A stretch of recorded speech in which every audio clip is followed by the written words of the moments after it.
welcome everybody to the first class of 5, The Beginning of the End with Rabbi David Silber.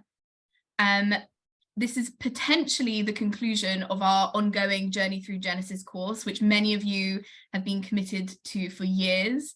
These sessions, we will examine the close of the great narrative of Jacob and his sons. Our focus will be on chapters 46 to 50 of Genesis, with particular attention paid to the role of Jacob in establishing his family. For those of you new to the Journey Through Genesis or new to Drisha, I will just introduce Rabbi David Silber a little bit. Rabbi David Silber is the founder and dean of Drisha Institute for Jewish Education in New York and Israel. Rabbi Silber received ordination from Rabbi Isaac Elhanan's Theological Seminary. He's the recipient of the Covenant Award for Excellence in Innovative Jewish Education and is the author of a Passover Haggadah, Go Forth and Learn, Jewish Publication Society 2011, for those of you who want to look it up. For such a time as this, Biblical Reflections in the Book of Esther, Koren Publishers 2017, and Malchut Adam, Inyanim B'Sefer Shmuel, Magid 2021. He is also a nationally acclaimed lecturer on the Bible. Over to Rabbi Silber. Thank you very much. Good to continue to resume our studies. Again, as I mentioned before, we're going to be studying in chapter 46. The book of Bereshit has 50 chapters. Realistically, I'm not sure we'll finish it, and we're not going to rush it either, but we're moving forward. And we're coming to the end of the book, which means the following. First of all, the last many chapters from chapter 37 to the end, the focus is the Joseph narrative. It reads, one might say even as a novel or novella. It feels very different from the rest of the book. Well, what's interesting is how much the story of Joseph, even though it seems discreet in a certain sense, is deeply connected to all the stories that come before. So the story of Joseph is interesting in its own right, but it's also a very fitting conclusion to the book of Bereshit in general. The main focus we're going to have over here, the focus of the Torah, is upon the family going down to Egypt, and they have discovered that Joseph is alive, the viceroy of Egypt, and they have been invited, and they accept the invitation for the family to go down to see Joseph, and in fact to settle for some time at least in the land of Egypt. And amongst those going down, obviously, is the aged Jacob. Yaakov goes down to Mitzrayim, and Yaakov becomes actually the central figure in the last chapters of Bereshit. His work is cut out for him. He has a lot to do. And remember, Jacob's vision, and he says this back in chapter 28, was to build the family. He called it the bayit, to build the house. By that, he meant a structure in which every member is actually included. So Jacob has 12 sons. The book is patriarchal, but up to this point, it's never been a situation where 2 sons can share a blessing. They can perhaps have an amicable splitting. They can maybe get along from a distance, but they can share the blessing. When I say the blessing, there's one covenantal blessing in the book. There are many blessings. Yishmael has a blessing, big blessing, but it's not covenantal. Esav has a blessing, not covenantal. So it's Yaakov, not Esav. It's Yitzchak, not Yishmael. But Jacob's promise, vision, hope. Yaakov's promise, vision is to build a family which includes all of his children. The problem is, as we well know, that has not happened at all. There have been many divisions within the family, primarily, but not exclusively, Joseph and the brothers. Joseph is separated from his brothers until now. And we'll have to see if they can actually come together in some way. Obviously, there must be a lot of very hard feelings, given the fact that the brothers intended to kill him, that does typically not engender warm feelings. And Joseph's been a slave, and Joseph has a whole history.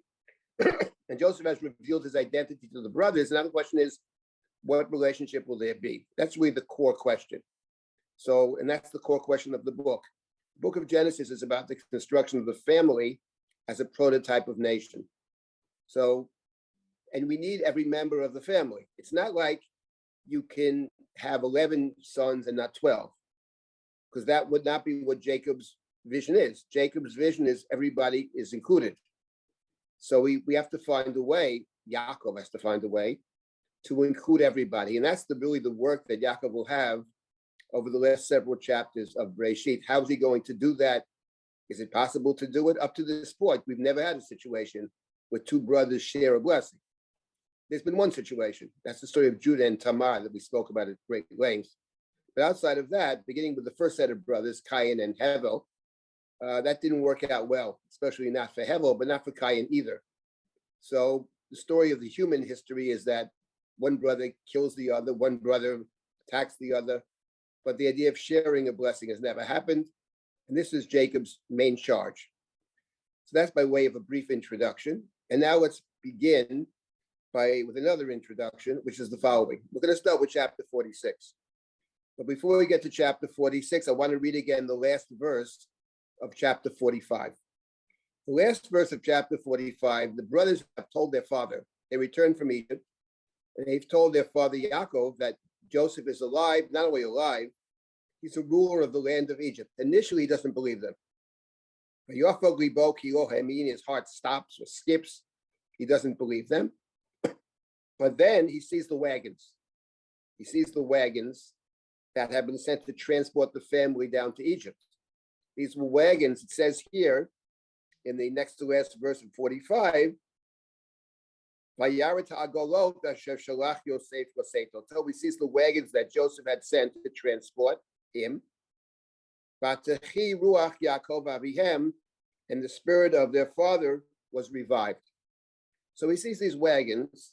The wagons actually were Pharaoh's decision, but basically it's Pharaoh Joseph who Yaakov sees that Joseph Pharaoh's doing what he thinks Joseph wants, so he sees Joseph has sent Agolot, and he realizes that it's true, that Joseph is alive. And the last verse of chapter 45, Vayomi Yisrael Rav, enough, he says, Yaakov, enough. Od Yosef ben Yichai, my son Joseph still lives. Od Yosef Chai. Elcha v'yarenu b'terem amut. I will go and see him before I die. Yaakov is old already, but he has one wish. He wants to see his beloved Joseph before he dies. That's what he says at the end of chapter 45. Now, when you read that verse, now Joseph has sent the wagons to transport all their goods. We'll get back to that later. But the question is, when you read this verse, I must go see him before I die. What is Yaakov thinking? On one hand, if you read that verse alone, I want to see my son before I die, sounds like I'm going down to Egypt. I want to see him. I want to talk to him. I want to stay there for a while. And then what it sounds like is, and maybe then I'll go back home. I want to see he's okay. We have so much to be all these years. And he was presumed dead. But there's not a sense from that verse, I want to see him before I die. You don't get the sense that he intends to stay there forever. On the other hand, the wagons are there bringing them down. And Joseph has said there's 5 more years of famine. So they're not going for a week either, but they're not necessarily going forever. That's what Yaakov seems to be saying. That's a very important point, because now in chapter 46, God will appear to Jacob. So we started this last time. This is one of the critical set of verses in the book of Bereshit, chapter 46. So let's just start with it again briefly, and then I'll get into what I didn't say last time, and I'll take comments or questions. This is Vayisai Yisrael v'chol hashalo, vayavo b'yerashava, vayizvach zvachim le'Elohei aviv Yitzchak. So Jacob is traveling, and he comes to Beersheba. He brings sacrifices to the God of his father Isaac. Very important verse. The first thing we notice, of course, is that Jacob's about to leave the land. He's about to go to Egypt, and he stops in Beersheba. Now that is significant, of course, because Beersheba is the place from which you leave. And we've seen this certainly on one other occasion, I could say 2 other occasions, where you leave from Beersheba. what immediately comes to mind, and what is obviously parallel chapter 46, is chapter 28. Because in chapter 28, when Yaakov runs away from home, he runs away from home to avoid his brother Esau, who wants to kill him. And he also was sent away from home by his father Isaac in the beginning of chapter 28 to find a wife from his mother's family. So the two reasons that Yaakov leaves. And where does Yaakov leave? He's leaving the land. It's the place that Abraham said to the servant, make sure my son Isaac never goes there. He can never leave the land. That's precisely where Jacob is going, to Haran, to Padan Aram. He's leaving the land. And where does he leave from? Vayetze Yaakov mi Beersheva, vayelech Harana. Jacob leaves from Beersheba. So now we have in chapter 46 a precise parallel to chapter 28. In each case, Jacob is leaving the land. And in each case, the point of departure is Beersheba.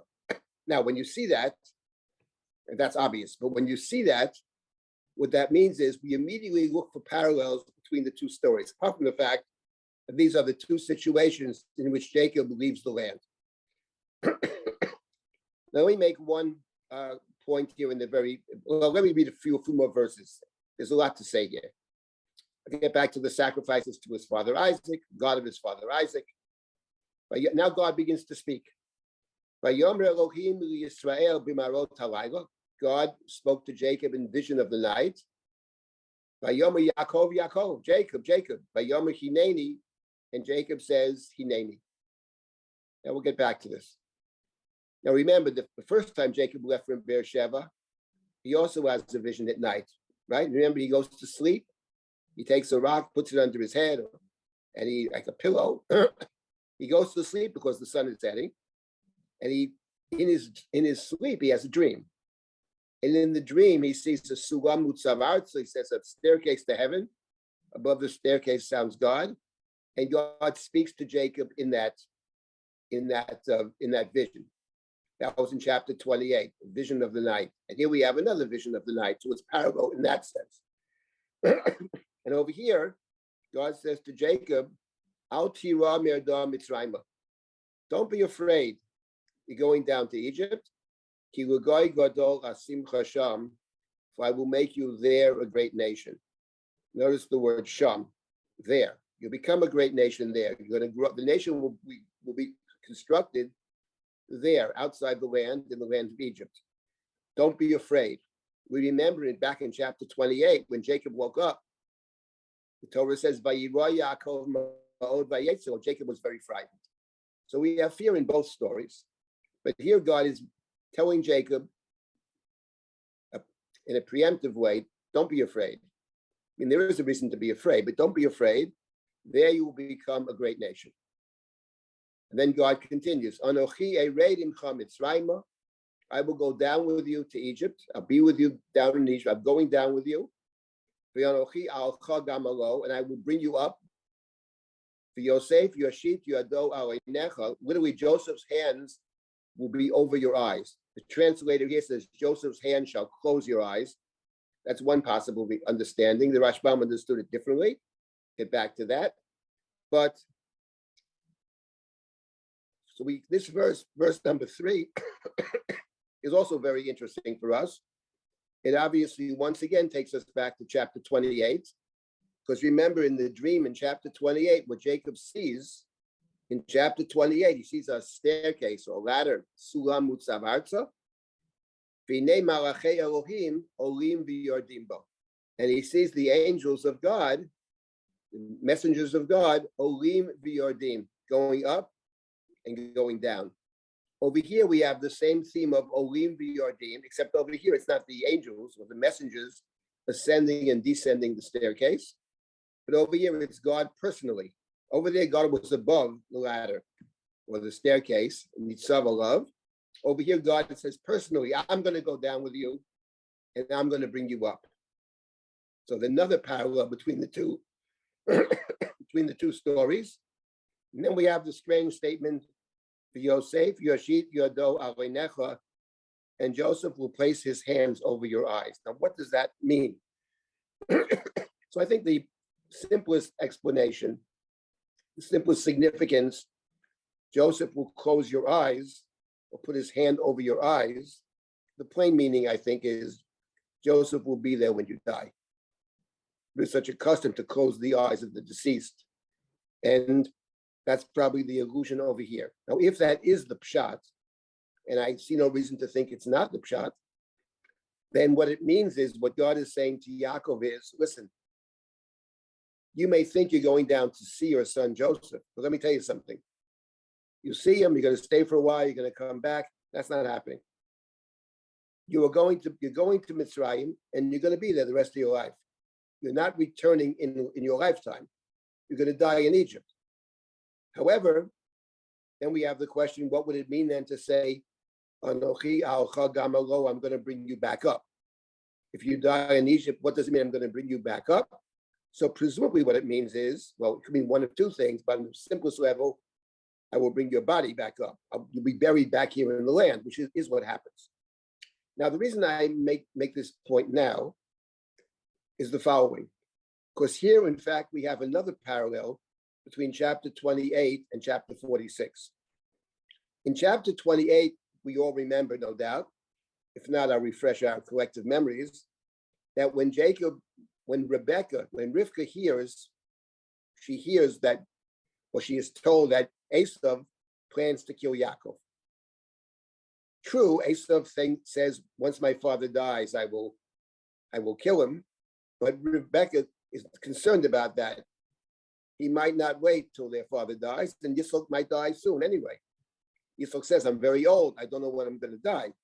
But in point of fact, Esav may be impetuous, may get angry, may kill Yaakov and not wait. So she says to Yaakov, you have to run away. She says at the end of chapter 27, you listen to what I tell you to do. Run away, run away from your brother, go to my family, go to Haran. And then she says, I will call for you. I will call for you and bring you back. Stay with him, said Rebecca. Stay with him for a few days. Stay with my brother's family for a few days. That's what Rebecca said. Stay for a few days. That's in chapter 27. When you get to chapter 28, when God appears to Jacob in the dream, and God said to Jacob, I'm going to be with you. I'm going to protect you. And I will bring you back to the land. I won't forsake you. So when God says to Jacob, I'm going to protect you. I'm going to be with you. I'm going to bring you back. When you hear God saying, I'm going to bring you back, and you remember what Rebecca said, I'm going to send you and bring you back after a few days, what God is saying to Yaakov is something very different. First of all, it's not going to be a few days. If we're a few days, God wouldn't have to say, I'm not going to abandon you, and I'm going to protect you. He's going for 2 weeks to his uncle's house to find a wife. He's going to come, mother will send up in a few days, she said. But God is saying, no, it's not a few days. And now we're not a few days. What awaits you at the other side is something very, very dangerous. You need divine protection. And you're going to get the divine protection. And I'm not going to abandon you. That's the story of chapter 28. Now we have the parallel over here. Yaakov had said, I want to see my son before I die. That's the last verse of chapter 45. It says God to Jacob, you will see your son before you die, but he will see you. He will see you after you die. He's going to be with you. You're not going down for a week or two, or anything like that. This is, from your perspective, going to be a very long, long stay in the land of Egypt. I'm going to bring you back, whatever that means, but it's not just for a few days. Yet have no fear. Have no fear. So the parallels are important over here. And let me get to the main point of the parallels. Something that I know those who have studied with me or in my Haggadah understand this to be very central, which is that what Chumash has set up over here for us, what the Haggadah understood, this centerpiece of the Haggadah, is that Jacob's sojourn in the house of Lavan and Israel's sojourn in the land of Egypt are fundamentally the same. They're parallel stories and must be read as such.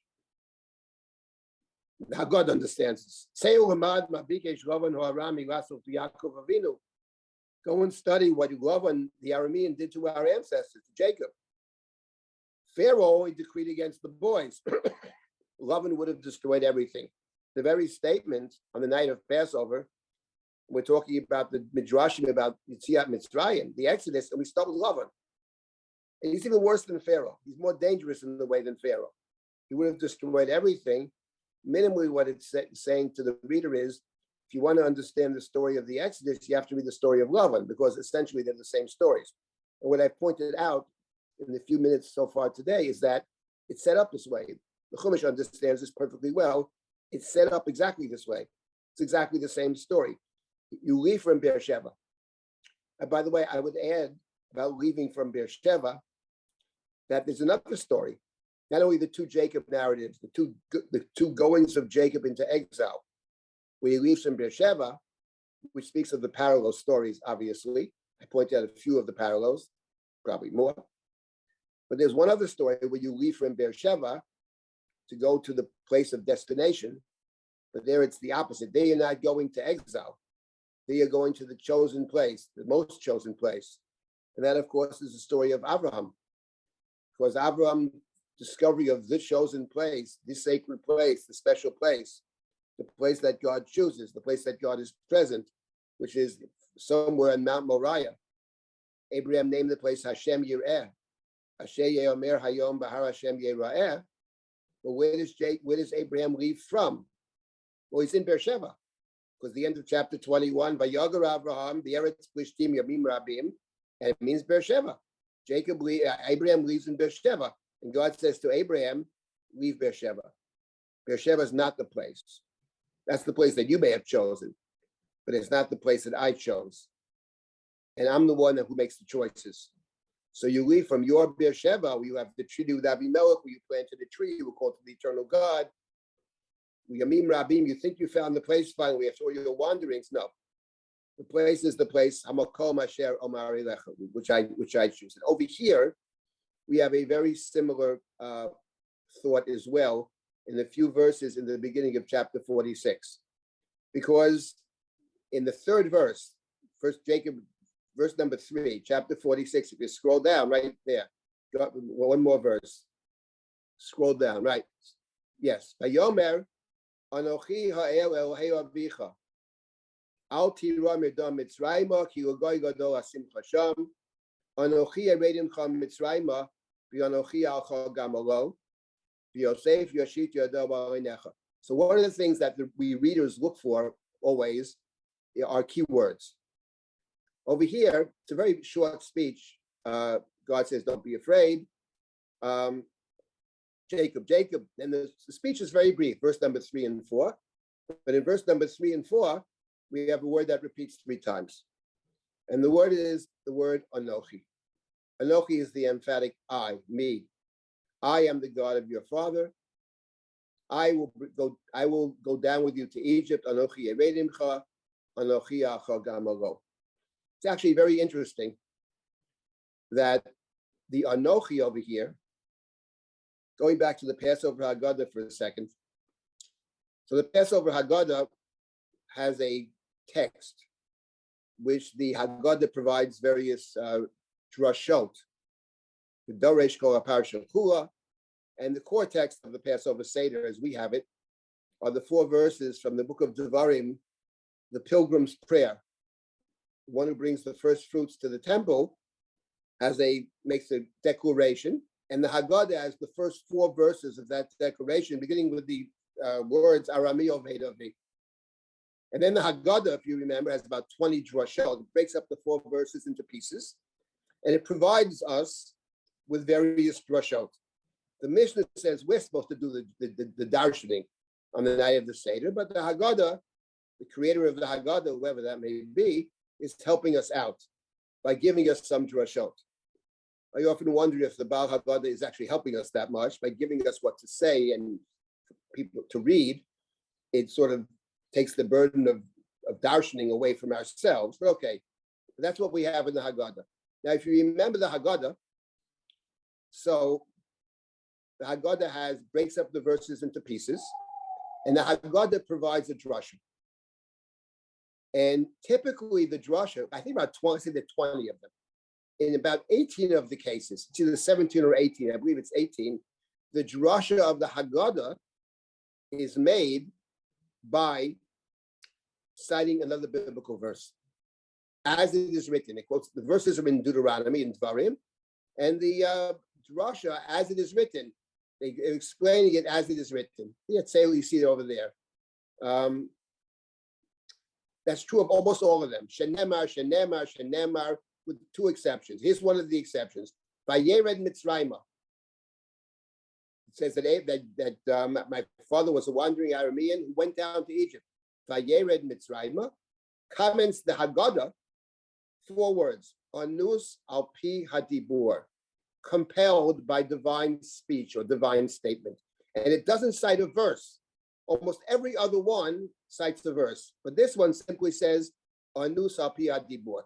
Now, if we were studying the Haggadah, I would get into why over here perhaps there is no verse. Leave that out. But I want to make a different point about the statement, Anus al pi hadibur.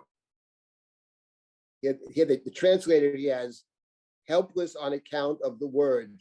Anus means compelled, not helpless, but compelled on account of the word.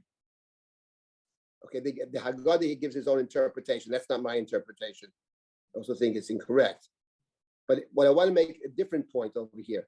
Anus al pi hadibur. The Gemara says in Makot, famous Gemara, there were 613 commandments. 613 commandments. And that says the Gemara, the gematria, because the letters in Hebrew also have a numerical value, is the gematria of Torah. Tuf, Vav, Resh, He. Tuf is 400, Vav is 6, Resh is 200, He is 5. So the Gemara says, okay, 200 plus 400 plus 6 plus 5 is not 613. It's 611. You're too short. You said 613, but Torah is 611. To which the Gemara answers, Anochi lo yiyelecha mipi hadibur.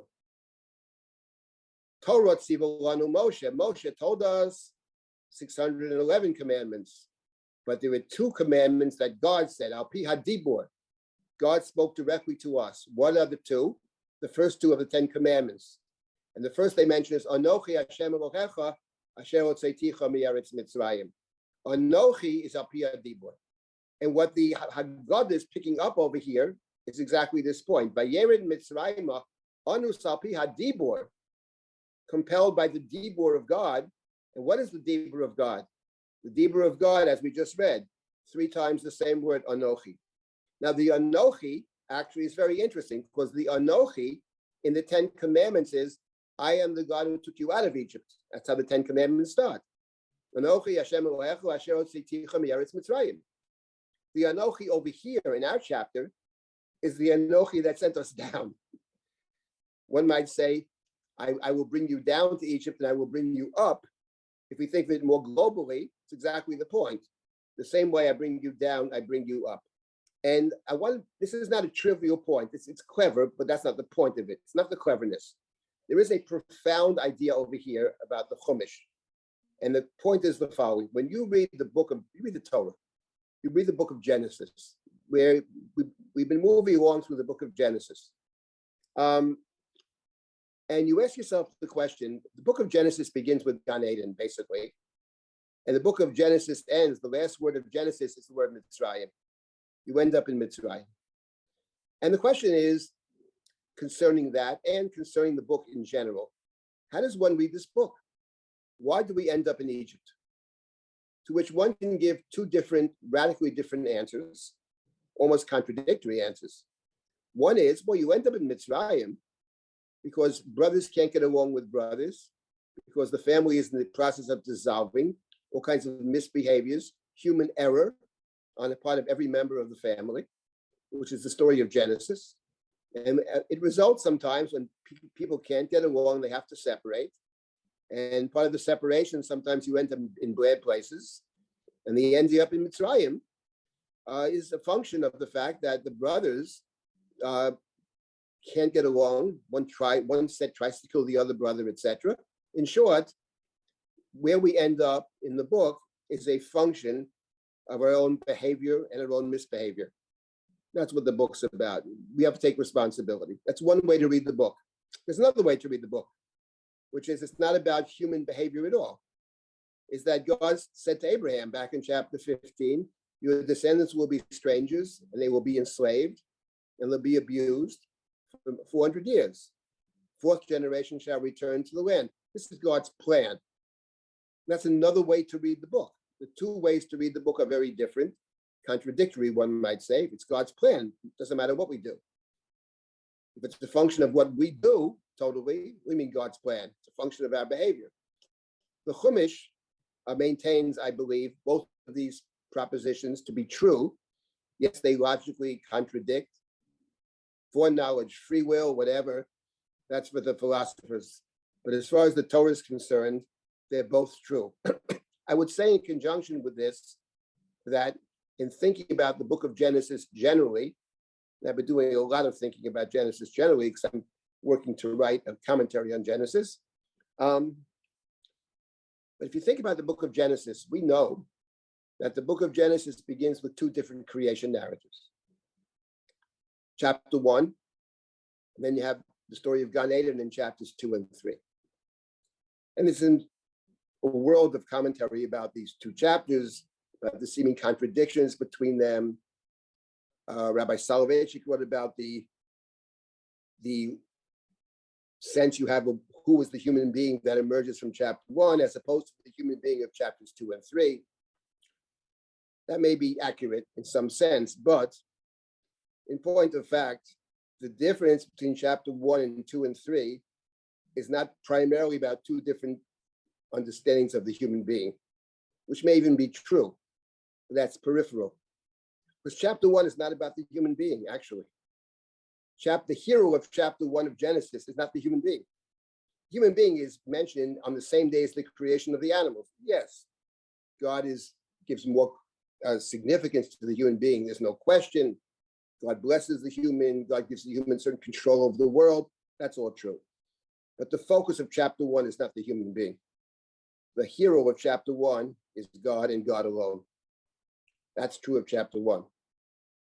But the main character of chapter 2 and 3 is not God.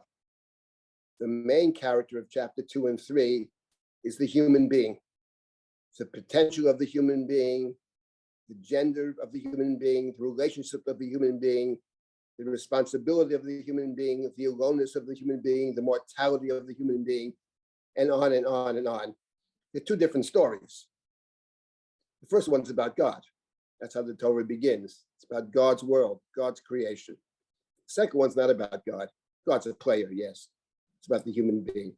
And that introduction to the Bible actually is actually relevant to what I've been talking about the last couple of minutes, because what the Torah is saying, in effect, among many, many other things, is when you read this book, remember these two things. On one hand, it's about God. And God runs the world. God's the creator. God has a plan. Anochi. Anochi.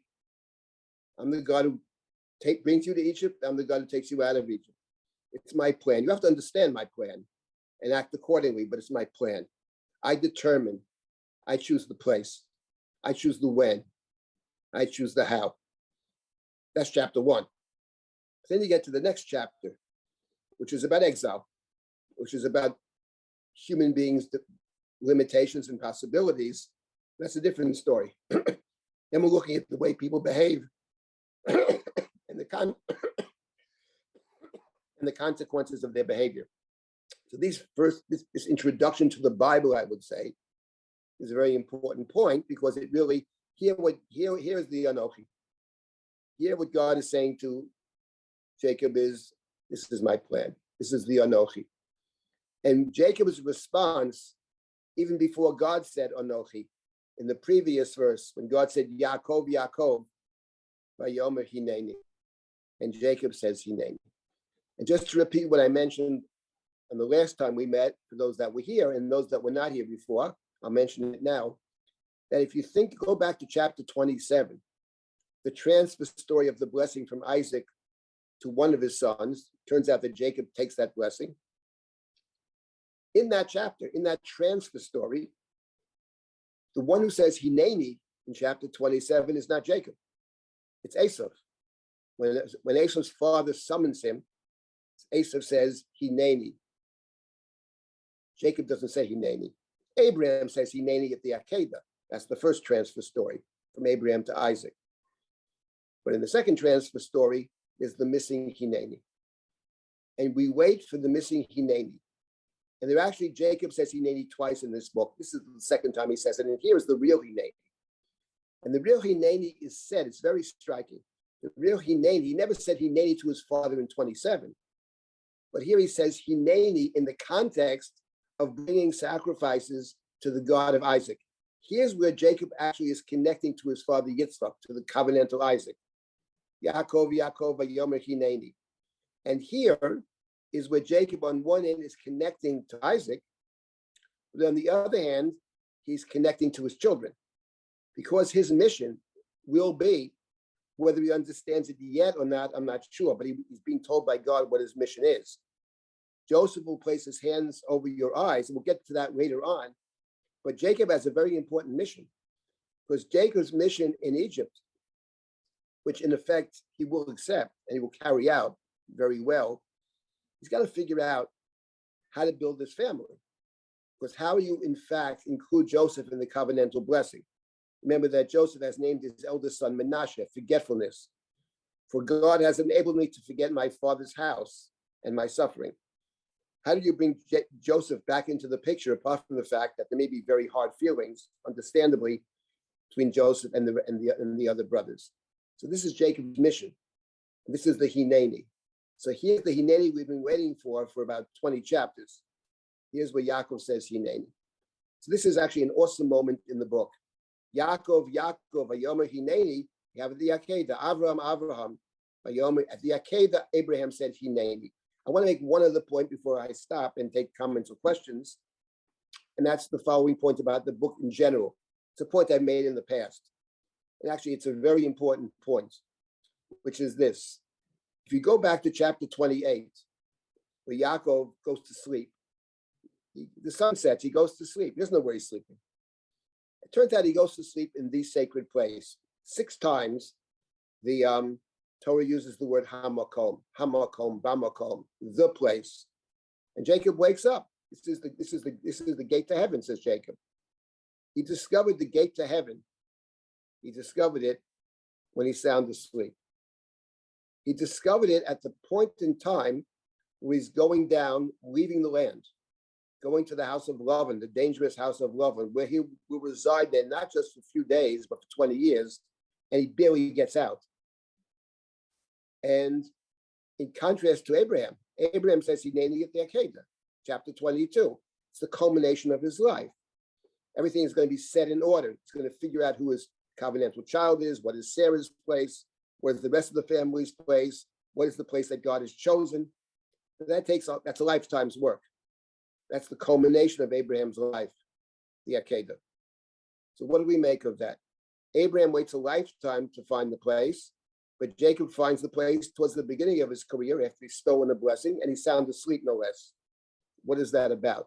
So what I suggested in the past, and I'll mention it now, I think it's an important point. They have 2 different missions. Abraham's mission is to find the place. And he finds the place after all the wanderings of the Akedah. He finds Hamakom. He names the place. Jacob's mission is not to find the place. Jacob has a different mission, which may be much more difficult. Jacob's mission is to return to the place. Can you get back? Once you've left the sacred place, can you return? In the book of Genesis, people that leave the sacred place do not return.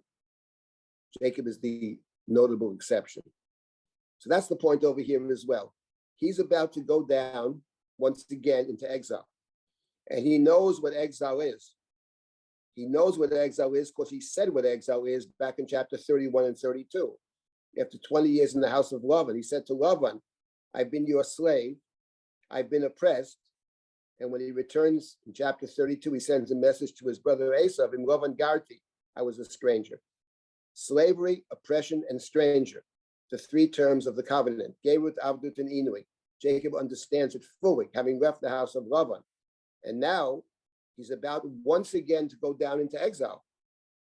And God says, I want you to, this is my plan. And Jacob accepts the plan, presumably with the knowledge of what that entails. I'll come back to this in a minute. This is an incredibly important point, that if what I'm saying is right, it's not that Jacob will or Israel will endure Gerut, Avdut, and Inuit.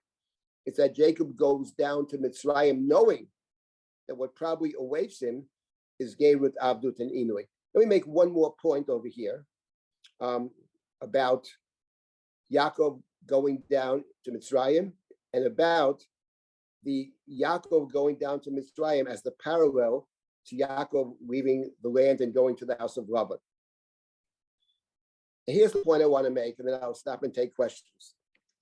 There's more to be said about this, but let me just say one more point. Yaakov agrees to go down, and he brings down the family. And in verse number 8 of this chapter, chapter 46, verse number 8, we have a genealogy of Jacob and Jacob's family. It starts in verse 8. And it lists the family. At the end of the list, in verse number 27, it tells us that the total number of souls to the house of Jacob that comes to Egypt is 70. And when you read these verses, verses 8 through 27, that Jacob, and then you list of the names, and then the last verse is Joseph is in Egypt, 2 sons, and the total number is 70. Okay?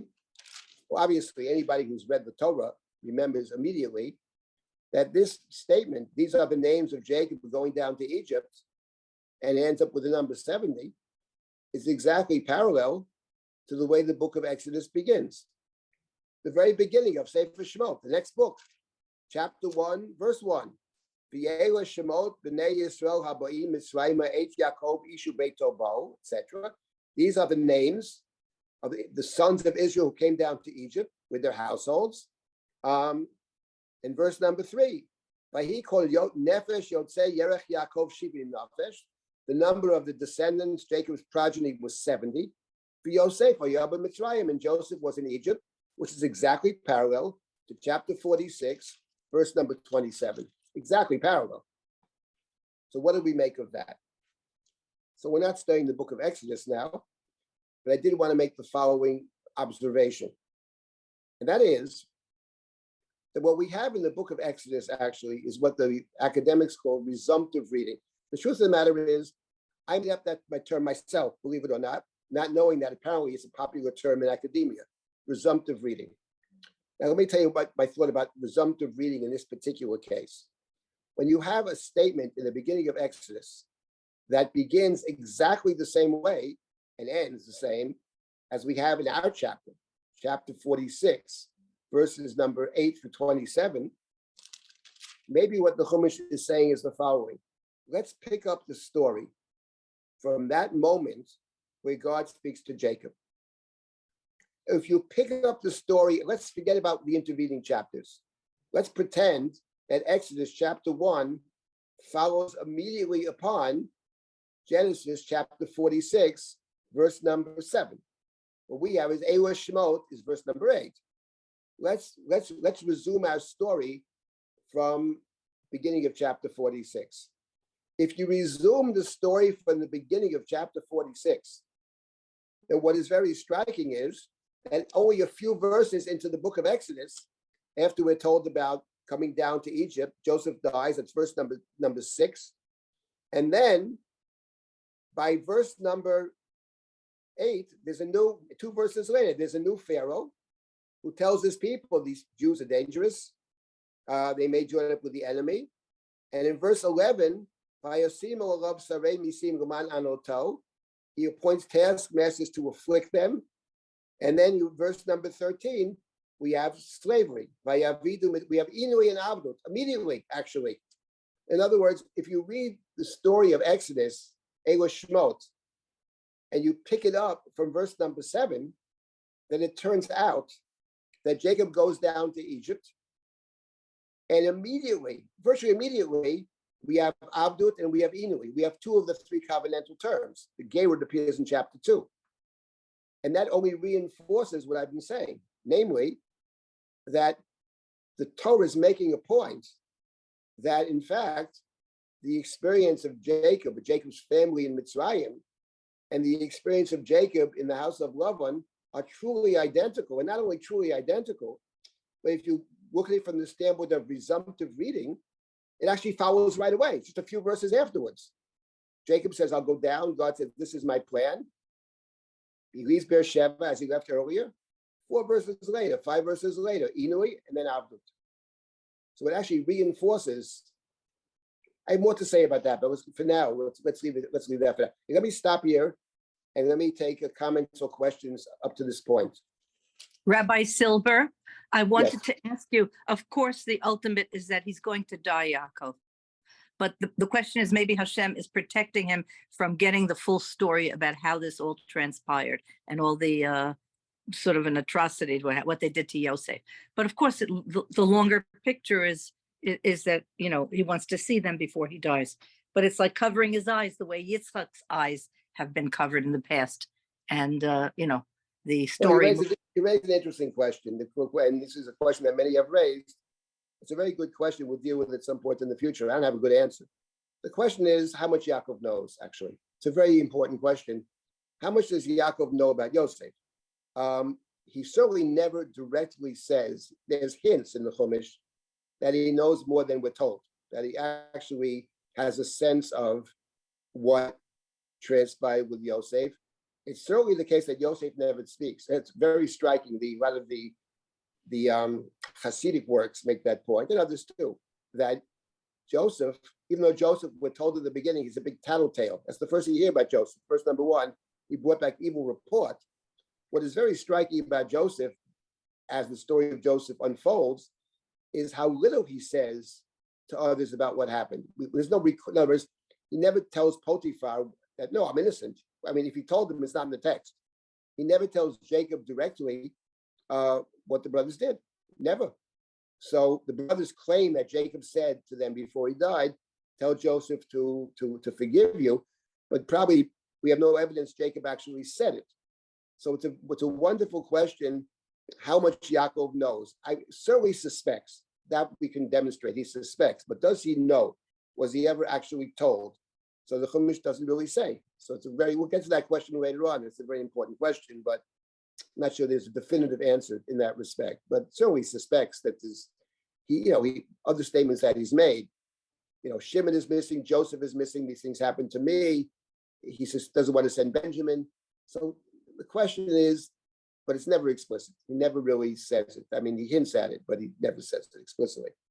Does anybody else have any comments here or questions in the chat or otherwise? When Yaakov says, okay, I'll go down because I want to see Yosef before I die.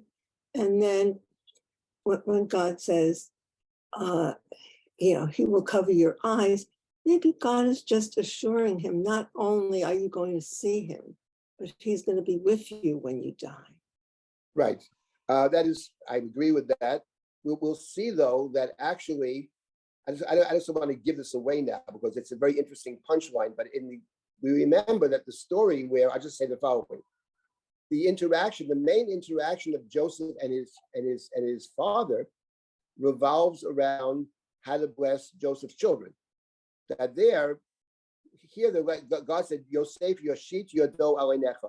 He will place his hands over your eyes. But actually in the Chumash, we'll get to this later, but in the Chumash, so Yaakov, the way Yaakov wants to bless his grandchildren, Joseph's children, and then he switches his hands. He places his right hand on the head of Ephraim, who stands to his left, and his left hand on the head of Manasseh. And when Joseph sees this, the Torah says the following: Joseph saw this, Vayera b'einav. It was evil in Joseph's eyes, and he took his father's hand. And we read exactly what it says over there in chapter 48, because the Chumash plays with God's statement. Yes, so it says the following in verse number 17 of chapter 48, Vayar Yosef, ki yashit aviv yad yamino al rosh Ephraim vayera b'einav, vayitzmoch yad aviv. Joseph saw ki yashit, you have the same word, that Jacob had put his right hand on the head of Ephraim, Vayera be'einav, it was evil in his eyes. So the Chumash later plays with this idea of your sheet, your dough, right? And you have einav. Your sheet, your dough alenecha is what it says here. But later on, he sees with his own eyes that his father has placed your sheet, the hand on Joseph, thinking the wrong son. And maybe there's something to it. Maybe what God is, maybe in retrospect, the reason Jacob has to go down to Egypt, we'll come back to this point. Since you made the comment, I'll make the point now. That the real reason Jacob has to go down to Egypt is not to see Joseph, but to include Joseph. Joseph is the viceroy of Egypt. He comes with his chariot. He's traveling with his chariot. His name is Safnat Paneach.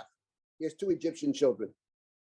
And the point is that Jacob has to figure out a way to include Joseph, which he does, not by including Joseph directly, but by including Joseph's children. And he includes Joseph's children the way he wants to include them, namely Ephraim first, Menashe second. Because in Menashe means to forget.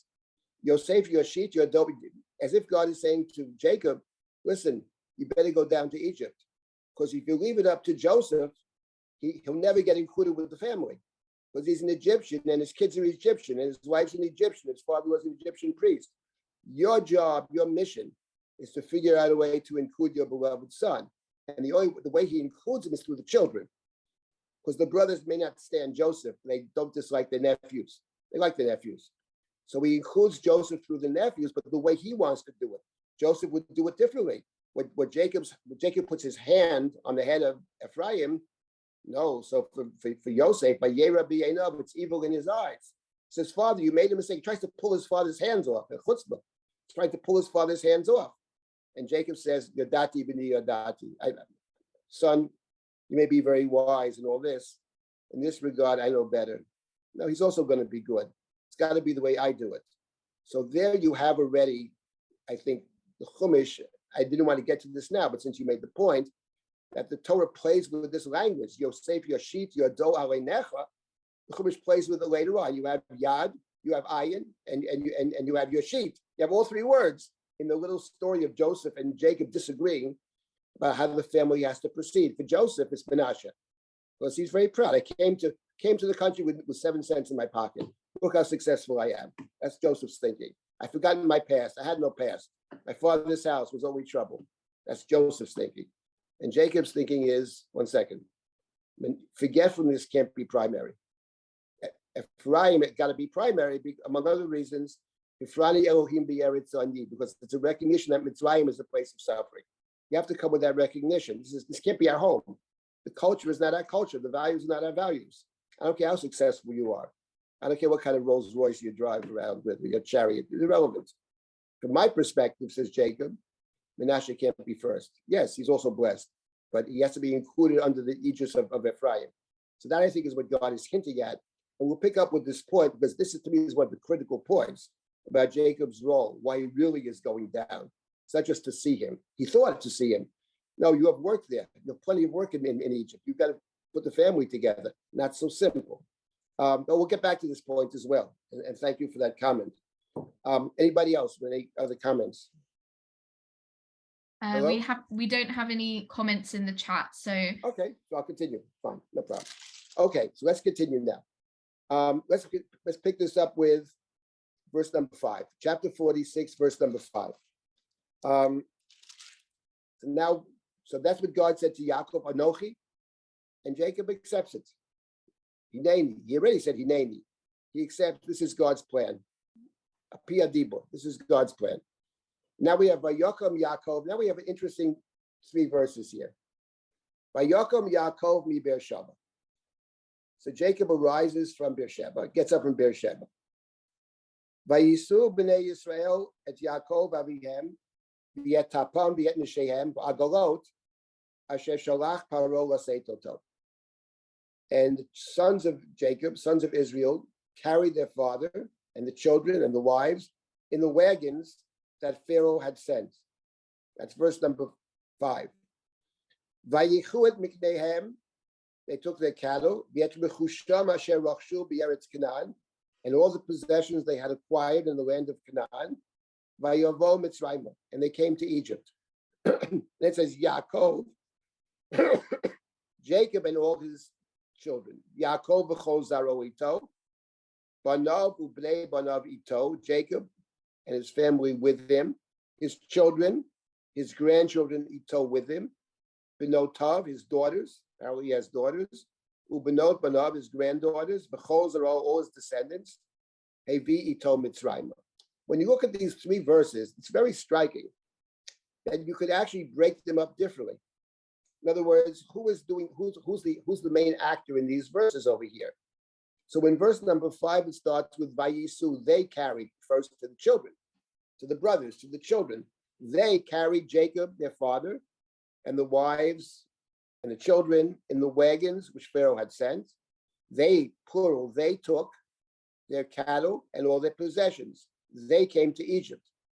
That's the middle of verse number 6. Then you have very strange. Yaakov, Jacob and his Zaroito, Jacob and his children, and all of his family, his sons, his grandsons, his daughters, his granddaughters, all his family, all his offspring, he brought with him to Egypt. That's all in the singular. But what I would point out is the following. When you take a look at these three verses and break them up that way, they break up in a very interesting way. When it talks about the sons, when it talks about the children carrying Jacob, it mentions the wagons, the agolot, which Pharaoh had sent. It mentions the cattle. It mentions the possessions. That's when it talks about the children. When it talks about Jacob, it's very striking. It only mentions the family. It doesn't mention any possessions. It doesn't mention cattle, possessions, wagons, or anything like that. It mentions Jacob and his offspring, his sons, his grandsons, his daughters, his granddaughters, all the family he brought with him to Egypt. And my point over here is that maybe what the Chumash is setting up is a difference, a distinction the Torah may be drawing here already between, and these verses seem so innocent, but actually what the Torah may be hinting at, which I think is a profound truth in this story, is that Jacob and his sons go down to Egypt with different mindsets. For Jacob, and we know this from the story that I mentioned before in response to Tova's comment, for Jacob, Mitzrayim is a dead end. He wants out of there as fast as he can go. Now, God says stay, he's going to stay. But Jacob's last request to his Joseph and to all his children is, get me out of here. I don't want to be buried in Egypt. He doesn't want to be there. He has no interest in Mitzrayim, and he rejects Mitzrayim's culture totally. That's Jacob. But as far as the other brothers are concerned, the brothers and Joseph are concerned, it's not so simple. In point of fact, one of the big questions in the Joseph story is, why did the brothers stay there? After all, Joseph says there's 5 more years of famine. Okay, the 5 years of famine have ended, and we still find Jacob's children in the land of Egypt. They were connected, deeply connected there. And I would say that they even go down to Egypt in the first place with a mindset of, not with the mindset of, this is not our place, with a mindset of, maybe you could work. It is a place of prosperity. They have friends in very high places. Joseph will treat them well. Joseph will give them special attention and special, he gives them all kinds of benefits that the others don't have, etc. And I think what the Torah is setting up over here is already, as they're going down, for Jacob, this is not where he wants to be. Jacob understands God. This is part of building the nation. I have no choice because God said Anochi. That's Yaakov. But Jacob also understands something else that they don't understand. Jacob understands what it means to be in exile. They have no understanding of it. There's certain experiences in life that no one else, only people who have gone through it can understand. And so the outsider can never understand it. Sometimes they think they do, but they don't. Only one who suffered through it can understand it. And Jacob has suffered through it. Jacob knows what it means to be in Gullus because he was in the house of Laban. He said it himself. I was a stranger there. I was a slave there. I was oppressed. Gevut, Avdut, and Inui. He knows what awaits him. And for the other people, they don't. And I'll give you an interesting parallel to this that I had mentioned earlier in our studies at some point. And that is the story, one of the great stories in the book, obviously. It's when Jacob returns from Laban's house, and his brother Esav awaits him with 400 men. Jacob is very frightened. And it says that Jacob divides his people in two. Jacob prays to God. Jacob sends gifts. So, and then it says that Jacob comes to a ford, a Ma'avar Yabok, and everybody else crosses over. The whole family crosses over to the other side. Vayivater Yaakov levado, but Jacob was left alone. And we have to ask ourselves the question, how come everybody else can cross over? Everybody else crosses over, that's no problem. But Jacob cannot cross, cannot be over Ma'avar Yabok until he wrestles and struggles. I think the simple answer is that for everybody else, the crossing over that particular ford, that water, which means entering into the sacred space, the promised land, they know nothing about the promised land. They know nothing about the covenant. They know nothing about the struggles. So for them, it's very simple. There's no problem. You cross over. But for Jacob, it's different, because what awaits Jacob is Esav, and not just Esav, but the whole story of Esav and the covenantal promise and the question of Jacob's worthiness to be a recipient of the covenantal promise. So for Jacob, he can't just cross over there. For Jacob, the crossing has a completely different meaning. And I say by analog, that's what you have over here. For the other brothers, there's a famine here. We have some protexia down there in Mitzrayim. Why not go? Yeah, the wagons are great. The wagons that Pharaoh sent. And remember about the agolot, by the way. The agolot, egel, agolot, wagons, but related to the word egel. The egel, of course, is the great story of the book of Exodus. And the egel was, of course, a reversion back to Mitzrayim. The egel is the golden calf story is these are the gods who took you out of Egypt, which means you never left Egypt in the first place.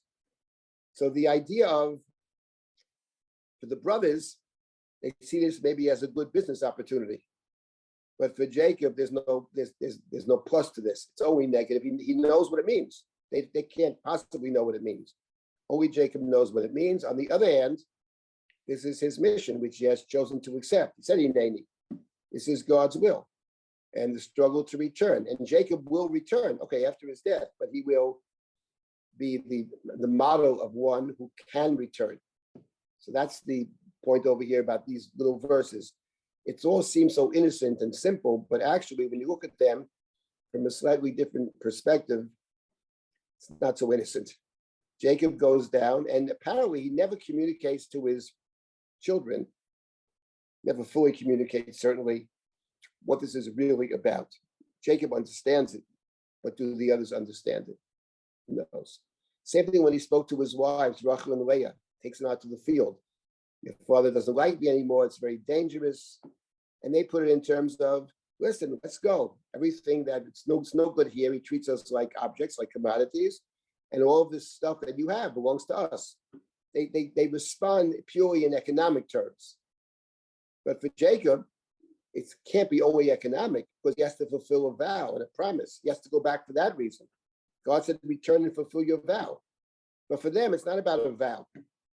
So for whatever reason, Jacob doesn't or can't, whatever reason, fully share what it's about the return. And over here, I get the same sense. They don't really understand what it means to go to Mitzrayim. They see the wagons, they see the prosperity, and they don't leave afterwards. Okay, let me take one other comment here, and then I'll stop and take comments or questions if there are any. I think that we saw this in our own time. It's only the people who are oppressed can really understand it, because people who went through the Holocaust, many of them, when they came back and started to describe what the oppression was, and they were met with answers like, that can't be so, because you could never have lived through that. And so right, it's sure. only those who really go through it, who can understand it properly. Well, the Holocaust, I would say, is I remember many years ago, I saw a movie, I think it was on the west side of Manhattan. I might even have been in PJ. I went to They had a movie about survivors who went to South America. And there was a fellow there, I knew him from the Kalbach Shul, actually, a fellow my age, a little older. I remember we were walking out to seeing this movie. He was a survivor. He says to me, still can't believe it actually happened. It's just, those things, some things are unbelievable. I mean, who could believe such a thing? But that human beings could descend to such a level is something which is, talk about the Holocaust as being a question about God. I don't really see it that way. I mean, there are plenty of questions about God, but they're not new with the Holocaust. The real question is about the human being, the depravity of the human being, the so-called civilized human being. That's what makes the Holocaust unique, in my view. The heights of civilization, how can they descend to this kind of behavior? So we understand why you can't believe it. But I think beyond that, though, even all kinds of other situations people may have, personal issues, things that happen in this world, that some of them are very hard for an outsider to fully grasp what it is, the depth of the problem, without getting into specifics. But I think that's true. And I think the idea of trying to understand the other person is it's very difficult. I think it requires a lot of work to put yourself in the other guy's place, which is, from a certain perspective, not really fully possible. But we do our best to try to put ourselves in the other person's place. Let me just take one last word over here about the next little section. The next little section begins in verse number 8. These are the names. This gives us a list of the names of all the family of Yaakov that goes down to Egypt. And it ends up with the number 70. The number of 70, which is an interesting number. Maybe next week we'll talk about the number 70. But the question is how you get to 70. This is the interesting question. So I'll just point something out now, and we can start next week with this question of how you get to 70. Because obviously, if you talk about the family, well, Jacob only has 12 sons and he has Dinah. So that, and if you want to count Jacob, that makes 14. That doesn't get you to 70. So they have to include the grandchildren. And what's curious is who was included and who's not included, and who sometimes the Chumash here, and we'll look at this next week, includes not just the grandchildren, but includes the great-grandchildren. Let me point out one thing which is very interesting here about the number 70, which the commentaries talk about. The Ramban talks about it in more than one place. And when you get to the names, because the Torah is going to get to the number 70. That you know. How do you get to 70 is the problem. So here's one curiosity I want to point out, and I'll stop and take last comments or questions. So it gives the names of Jacob's sons and Dinah, and then it gives the names of some of the grandchildren. So we get to verse number 12. Ubnei Yehuda, Judah. Who are the sons of Judah? These are the people going down to Egypt. It says these are the names of Jacob's children who went down to Egypt. Ubnei Yehuda. These are the names of Jacob's sons. V'Onan, V'Shelah, Uperetz, V'Zerach. So Judah had 5 sons: Onan, Shelah, Peretz, and Zerach. Vayamot V'Onan B'Eretz Canaan. Vayu B'nei Peretz, Chetzron V'Chamul. So and Onan, as we know from the story of Judah and Tamar, they died in the land of Canaan. Peretz had 2 sons, Chetzron and Chamul. Now you ask yourself the question, there are 2 questions. First of all, is Peretz the only grandson who had children? Of course not. Probably most of them, not all, had children. Most of them certainly had children. Why do we mention specifically Chetzron and Chamul? Number 2, why mention V'Onan altogether? He had 5 sons, V'Onan, they died, and Peretz had 2 sons. So what is that about? Are the 2 replacing the 2? And then we have another problem. When you count up the numbers, we have to check and see whether and Onan are included in the number that's given. We'll have to take a look. I believe they actually are included, which raises another problem. How can you include Onan among the 70 who go down to Egypt if the Torah says black on white, and we know this anyway, that Onan died in the land of Canaan? In short, the number 70 is a very curious number. I don't want to spend a lot of time on this, but next week we'll spend some time on this number 70 and how the Chumash arrives at the number 70. The Onan problem is well known, and it's something very interesting to think about. The Ramban has his own path, but we'll talk next week about the number 70. and then we will move from that. The family is in Egypt, and then we'll start with what happens to the family when they get to Egypt, which begins in verse number 28, which is very interesting. And we'll see the effect of the family in Egypt, not only on themselves and on Yaakov, but actually on Joseph. Because once the family comes down to Mitzrayim, things change. Things become very much more complicated once the family is living together with Joseph in the land of Egypt. But I'll stop at this point. We have a couple of minutes still, so but there were a couple of comments I saw earlier. You want to speak up now, or what's in the chat? We Go have ahead. a question in the chat from Stacy. Yes. Do you read the Genesis story as divine providence or as a consequence for bad behavior? They're such different readings. Stacy, I don't know if you want to say more on that. I addressed that earlier. I'll repeat what I said earlier. It has to be read both ways. It's read both ways. Certainly, the Chumash is saying, I know there's a contradiction, but you have to read it both ways. It's not one or the other, even though logically it's one or the other. But the Chumash invites the reader to read it both ways. For example, let's take the case of Joseph going down to Egypt. Joseph ends up in Mitzrayim. How does Joseph end up in Egypt? So on one hand, we know how he ends up in Egypt. He comes to meet his brothers, and the brothers see him from a distance. There comes the dreamer. They take off his coat.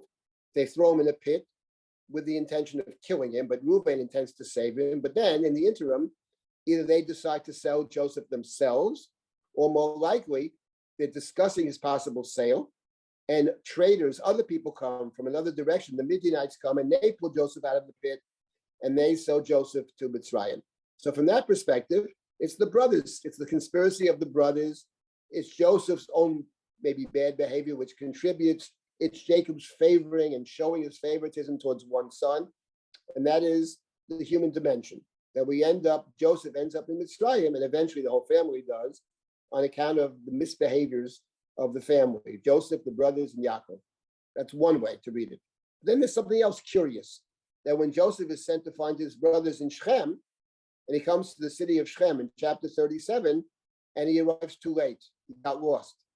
And when he arrives at Shechem, somebody comes over to him and says, what are you looking for? This Ish.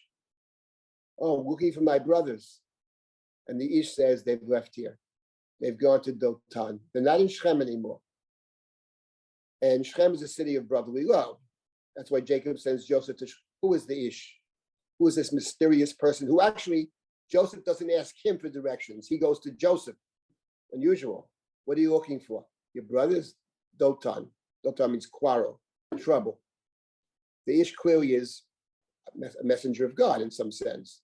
The same Ish who tries to block Jacob from entering into the land is the Ish who sends Joseph out of the land. And the point of the Ish, you could have told the story without the Ish, without this messenger, without this mysterious person. But the Chumash wants to remind us at every turn, it's part of God's plan, called divine providence. It's the Anochi that we began with. You will say to me, which one is it? It's got to be one or the other, to which my response is, logically, you're 1,000% correct. And literally, you're 1,000% incorrect. As it says in Pirkei Avot, Hakol Sofli V'Reshut Netuna. All is foreseen by God, but choice is given. And that's how the biblical text works. The biblical text wants it both ways, has it both ways. Of course, our concern, in a certain sense, we're more interested in the human dimension, because we want to learn from the human dimension how typically not to behave, typically. On the other hand, we also want to come to the understanding that Jacob understands that our task is to figure out what God would want. What does God demand of us? And if God makes difficult demands, and God of Genesis makes difficult demands, not just the binding of Isaac, but the entire covenant is about living under very difficult circumstances, being a stranger, being enslaved, being abused, to set it up to somebody else, not even for myself. It's what Jacob will say in a couple of chapters later when Pharaoh says, how old are you? Not as old as you think. My years are few and bad. That's how Jacob sees. I've suffered my whole life, says Jacob, which is true. But he said the truth.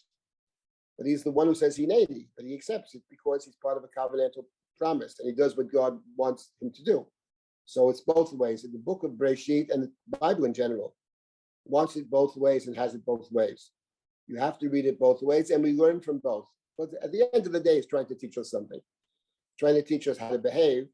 It's also trying to get us to understand, to figure out what God would want. To be in a place where he could figure, without being told even, like Abraham with the binding of Isaac, God never said sacrifice the animal instead of Isaac. He understands that's what God wants. He figured it out. How do we put ourselves in a place where we can autonomously understand what God would demand of us? That's the great challenge in the Chumash. That's the challenge of life, obviously. And, you know, there are things that can help us and guide us along the way. At the end of the day, it's up to us to try to figure that out, each in our own way, what God would demand of us, each individual person. What is the right thing to do in this setting? To look at it through a different perspective, not only our own eyes, but the eyes of the divine. That's a great challenge. Okay, anything else about?